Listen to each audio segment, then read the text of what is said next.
Hi, this is lesson 8, and we are going to be talking about polynomials in this chapter. So to begin with, we want to look at some definitions. First of all, a monomial, which is our first term here, is a number, a variable, or the product of a number and one or more variables with whole number exponents. So go ahead and write those words in the blanks. Monomial. And the exponents are whole numbers. So here are some examples. 3, if you just have the number 3, it's just a number.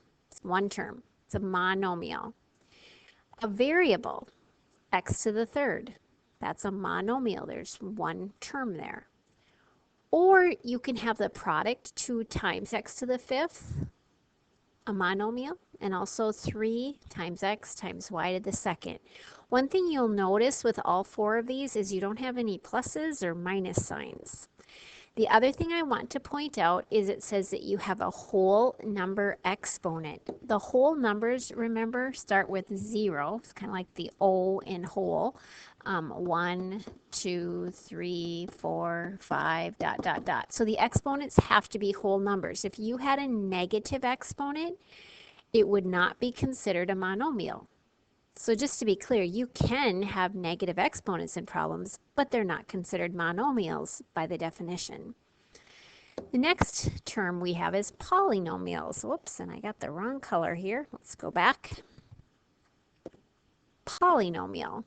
That is a monomial, or the sum of polynomials. So if you have this expression 4x squared plus 2x squared plus 5x minus 8, we would call that a polynomial because there are many monomials together. And with that, you would first want to combine like terms. So you would have 4x squared plus 2x squared, that's 6x squared, plus 5x minus 8. Still, you have 3 different monomials there together. That makes a polynomial. So poly means many. Another thing that's important here when we work with polynomials is to understand what the degree of a polynomial is. And that is the greatest degree of its terms. Now the degree deals with the exponent. So in this example right here, you would first want to combine like terms. 3 plus 2 is 5x squared plus 5x minus 8. Now, if you look at the 3 terms, the 3 monomials, the term that has the highest exponent is this one right here. So we would say, since the exponent is 2, that it is degree 2, or a second degree polynomial.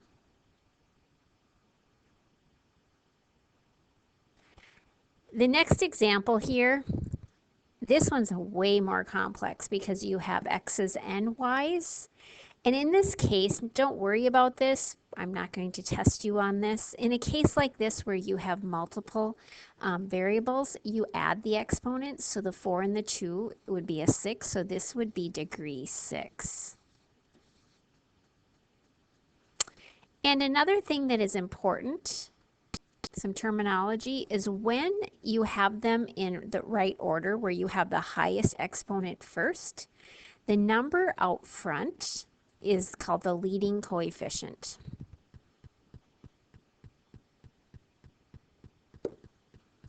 So let's look at some of these. So the first one says, the expression 9, is that a polynomial? Well, remember, a polynomial can be just a monomial, which can be just a number. So we would say yes.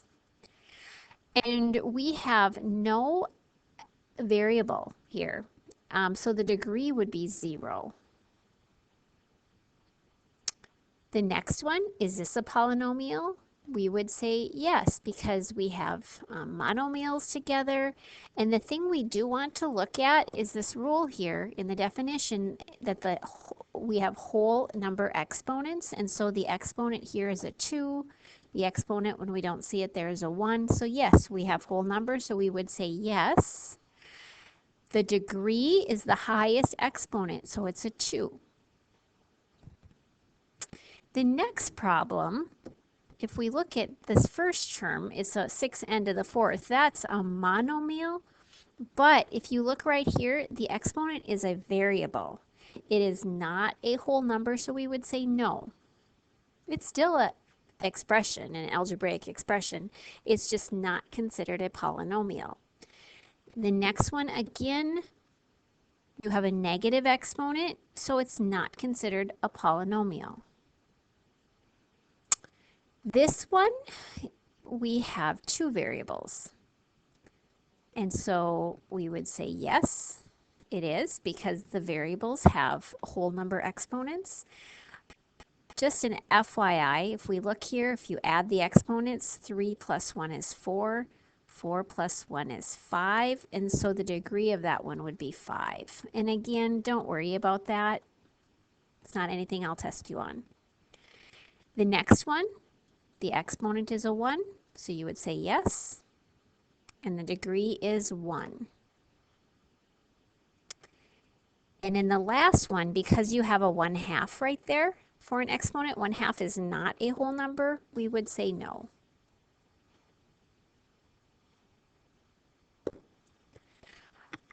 Now, functions are determined by the degree of a polynomial. If you have a polynomial that is degree 1, it's called linear. For example, if you have 2x plus 3. So if it is in the form of mx plus b, it is linear. And if we were to graph that, it would look something like that. It would be a line. So if the degree is 1, it is linear and you have a line.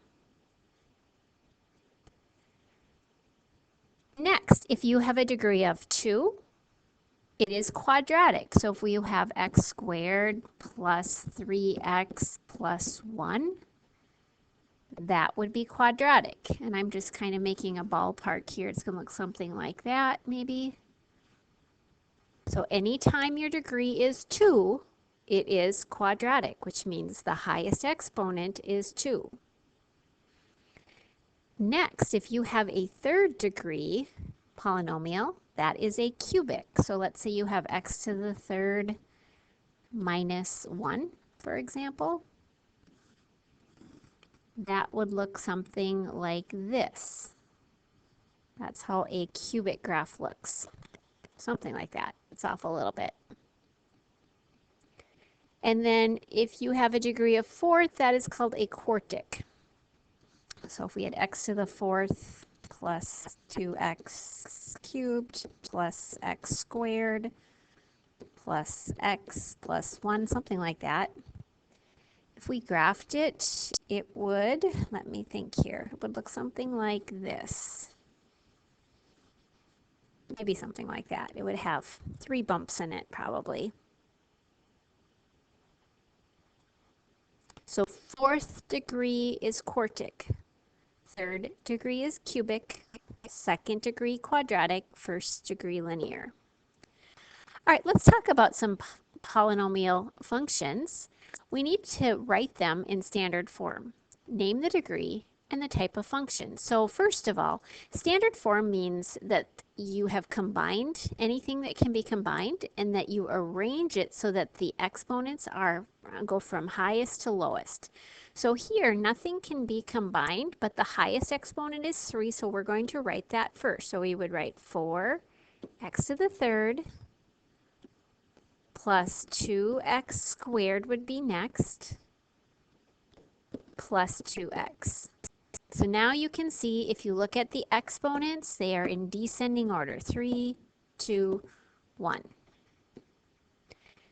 Then it says name the degree. The degree is the highest exponent, so it would be 3, which is a cubic function.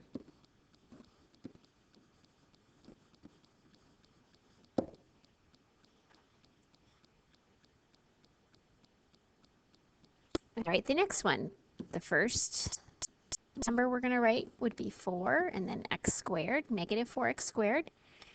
And then we will put the plus 2x and then plus 8. So we're getting it in standard form. The degree is 2, which means it's quadratic and U-shaped. Remember, it's a parabola when we graph it. All right, the next one looks like we have to combine some like terms first. So you have an 8x squared and a minus 4. 8 minus 4 is 4. So we would write 4x squared, combine like terms whenever you can, and I like to cross them off once I've used them, and you have a plus 6 and a plus 4, which would be 10x, and then you have a minus 2 left. So again, we have a degree of 2, which is quadratic.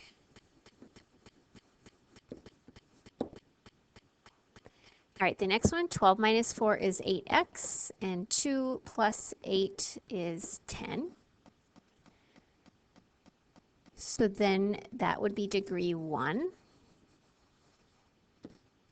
which is linear. If we graphed that, that would make a line.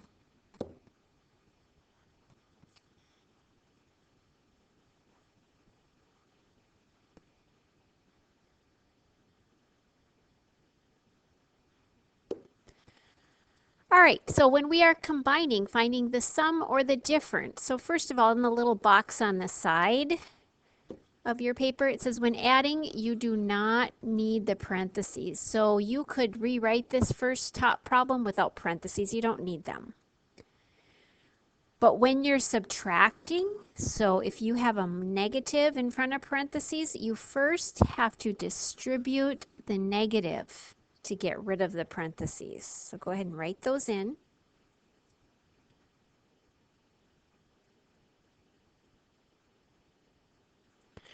All right, so I have 5x cubed and a 1x cubed, so that makes 6x cubed. So we want to just add or combine the like terms. Then you have 2x squared minus 3x squared. 2 minus 3 is a negative 1x squared. So we'll cross off those. And then you have a negative 1x plus 4x, that is 3x. Add the numbers in front. And then a minus 7 and a minus 2, that's a negative 9. So that's it. So that's going to be a cubic function, but it didn't ask me to write that as degree 3. All right, so the next one is subtraction. So this is where we have to be careful because you first need to distribute the negative. It's like taking a negative 1 times everything. So we would go ahead and write 4x cubed minus 8x squared minus x plus 5, and then a negative times a positive 6 is negative 6x squared. A negative times a negative 5 would be a positive 5x, and a negative times a negative would be a positive 10. So that's the first thing we want to do, is distribute that negative. Now we combine like terms. So we have 4x to the third. Done. Now we have to combine our x squareds, and we've done this a little bit before. Minus 8 minus 6 is negative 14x squared. Then we have a negative x and a plus 5, so that would be 4x. And then 5 and 10 is 15. And that's it. All right, another note we want to make on the side of our paper in that box is when distributing, multiply the integers and add the exponents. So in this top problem, we have to multiply the 3 times every term, and it's a negative 3.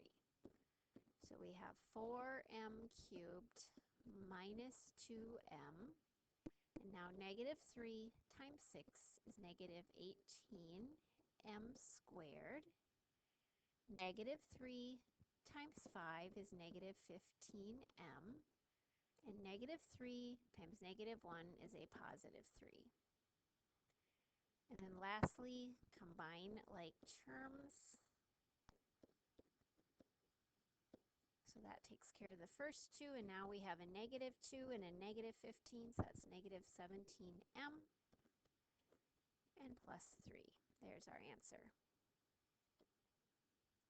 All right, one more example in this problem.